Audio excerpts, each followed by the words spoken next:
Friends, सो आपने GST में registration ले लिया। अब कंफ्यूज हो कि मुझे कंपोजिशन स्कीम में आगे बढ़ना चाहिए या मैं रेगुलर स्कीम में आगे फॉरवर्ड करूं। तो इसके क्या प्रोन्स है, क्या आपको इसमें बेनिफिट मिलने वाला है, वो सारी चीजें मैं इसमें बताने वाला हूं। इसमें ओवरऑल मैं आपको 7 ऐसी चीजें बताऊंगा जिससे आप डिसाइड कर पाएंगे कि आपको कंपोजिशन स्कीम में रहना चाहिए या आपको चाहिए रेगुलर स्कीम में जाना बेहतर है। ठीक है, इसमें आपका प्रॉफिट होगा, आपका लॉस होगा, आपका बेनिफिट होगा, आपका क्या होने वाला है, सारी चीजें आप यहाँ से समझ जाओगे। सबसे पहली चीज है, अगर आप कंपोजिशन स्कीम में रजिस्ट्रेशन लेते हो तो आप इंटर स्टेट सप्लाई नहीं कर सकते। कि अगर आप रेगुलर स्कीम में उसका रजिस्ट्रेशन लेते हो यानी आगे प्रोसेस करते हो, आप अनलिमिटेड स्टेट के बाहर सेल कर सकते हैं। देखो मैं आपको बताता हूँ, अगर सपोज आपने महाराष्ट्र में तो कंपोजिशन स्कीम में रजिस्ट्रेशन लिया तो आप महाराष्ट्र के बाहर सेल नहीं कर सकते। कि अगर रेगुलर स्कीम में अगर आप महाराष्ट्र में अगर रजिस्ट्रेशन लेते हो तो महाराष्ट्र के बाहर चाहे यूपी में बेचो, बिहार में बेचो, दिल्ली में बेचो, यहाँ से बैठ करके कहीं से भी सप्लाई कर सकते हो। ये सबसे मेजर चीज है। दूसरी चीज, अगर आपने रेगुलर स्कीम में रजिस्ट्रेशन लिया है तो आप अमेजॉन, फ्लिपकार्ट, मीशो यानी ई कॉमर्स पे भी अपनी सप्लाई कर सकते हो।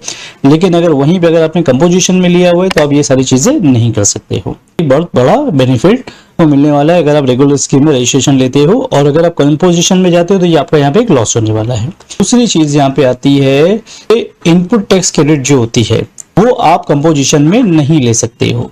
यहाँ पे आप रेगुलर स्कीम में अगर आप लेते हो तो इसमें आप ले सकते हो। से सपोज आपने माल परचेज किया 1 लाख रुपीज का, डीलर है, डीलर ने आपके ऊपर 18% जीएसटी चार्ज किया 18,000। ठीक है, तो ये माल हो गया आपका 1,18,000 का।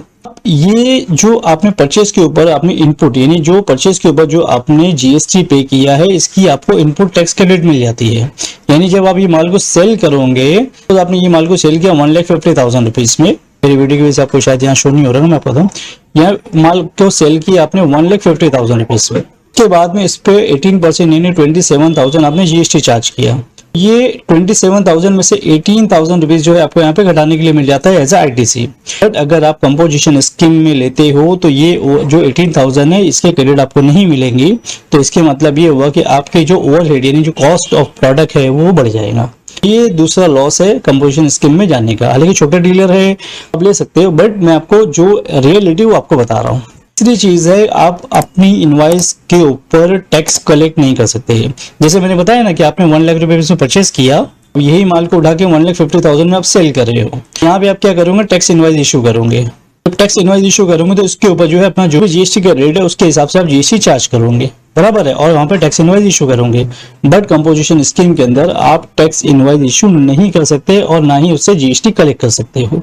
ये तीसरा बड़ा आपका यहाँ लॉस होने वाला है। चौथी चीज है जो बेनिफिट के समझो या फिर आसानी समझो कि इसमें आपको मंथली रिटर्न फाइल करने की नीड नहीं होती है। कंपोजिशन स्कीम के अंदर आपको कैसे साल में 4 बार आपको पेमेंट करना है और उसके बाद में एक बार GSTR4 आपको फाइल करना है। ये टोटल मिला जुला के 5 रिटर्न हो जाते हैं। जबकि यहाँ पे हैवी कंप्लायंस कहा जाता है, यानी आपको हर महीने 3 रिटर्न फाइल करना है। GSTR1 फिर 2A के सब ऑटो जनरेटेड जो होता है, 2B के आपको सब सेट करना है, बाद में 3B रिटर्न फाइल करना है। ये एवरी मंथ आपको करना रहेगा। ये जरा सा कंप्लायंस का बर्डन बढ़ जाता है, वो भी आपको करना नहीं रहता है। जो आपके चार्टर्ड बैठे हुए या आपके टैक्स कंसल्टेंट बैठे वो पूरा की पूरा हैंडल करते हैं। ठीक है, कोई बहुत बड़ी चीज नहीं है। तो यहाँ पे मंथली पेमेंट नहीं करना, यहाँ पे आपको मंथली पेमेंट करना पड़ेगा। यहाँ पे आपको मंथ में 3 रिटर्न फाइल करना, यहाँ पे आपको एवरी मंथ रिटर्न फाइल करने की नीड नहीं, सारली आपको हर 3 महीने में आपको उसका पेमेंट करना है। थोड़ा सा फायदा ही आपको हो जाता है। इसके बाद में आ जाता है यहाँ पे जो टैक्स रेट है वो लो टैक्स रेट कहा जाता है। लेकिन लो क्यों कहा जाता है भाई, ये आपको आपकी पॉकेट से पे करना है। क्यों कि भाई आपको आईटीसी तो मिली नहीं है, यानी जो इनपुट टैक्स क्रेडिट है वो तो आपको मिल नहीं रही है। तो इसके आप उसके बाद आपको क्या है कि आपको 1% अगर आपके जो गुड्स है उसके ऊपर 1% टैक्स एप्लीकेबल है तो 1% आपको आपकी जेब से पे करना है। अगर आपके इसमें 5% है तो 5% आपको अपनी पॉकेट से पे करना है। आप कस्टमर से कलेक्ट नहीं कर सकते हो। नहीं कलेक्ट कर सकते भाई, क्योंकि आप यहाँ पे तो टैक्स इनवॉइस इशू ही नहीं कर सकते। जैसे यहाँ पे टैक्स इनवॉइस इशू कर रहा था, यहाँ पे बिल ऑफ सप्लाई आप कर रहे हो तो टैक्स कलेक्ट नहीं कर सकते हो। तो इसका मतलब ये हो गया जो भी आपकी वजह से अगर सर्विस में हो तो आपको 6%, और कैटरिंग या रेस्टोरेंट में हो तो फिर आपको 5%, और अदर में मैन्युफैक्चरिंग वगैरह तो 1%। ये आपको आपकी जेब से पे करना है, कस्टमर से इस पे कलेक्ट नहीं कर सकते। तो ये एक बड़ा आपका लॉस होने वाला है। क्यों, सपोज आपने 18% पे परचेज किया तो उसके क्रेडिट नहीं मिली, प्लस 1% अगर आपको आपकी जेब से पे करना पड़ रहा है तो 19% जो है आपका प्रोडक्ट महंगा हो जा रहा है। कंपटीशन आप शायद मार्केट में फेस ना कर पाओ। आता है लिमिटेड टर्नओवर। आप क्योंकि कंपोजिशन स्कीम जो है वो छोटे डीलर्स के लिए है।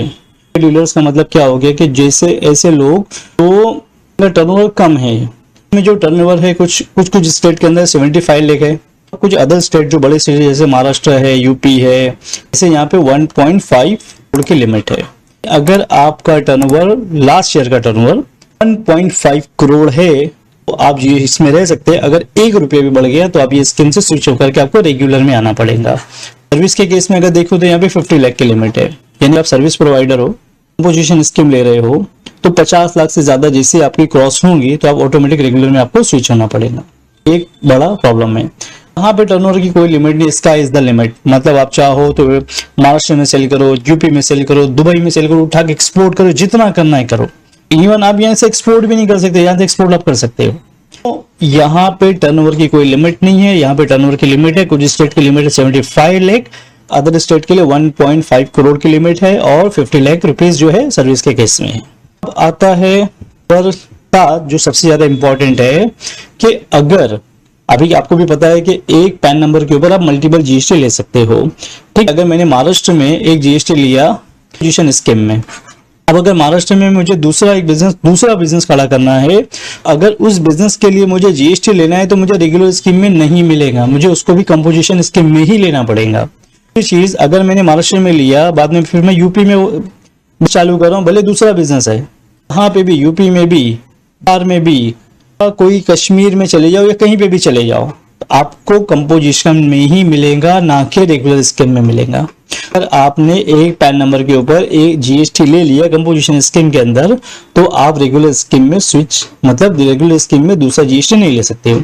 जबकि अगर आपने रेगुलर स्कीम में एक जीएसटी लिया सेम बिजनेस वर्टिकल के लिए, अगर बिजनेस वर्टिकल सेम है तो आप मल्टीपल ले लो या मल्टीपल बिजनेसेस को एक जीएसटी में कर सकते हो, लेकिन कंपोजिशन स्कीम में ऐसा नहीं कर सकते आप। अगर आपने कंपोजिशन में लिया तो आपको कंपोजिशन में ही रहना पड़ेगा, अलग अलग उसमें नहीं जा सकते हो। तो ये 7 चीजों का आपको ध्यान रखना है।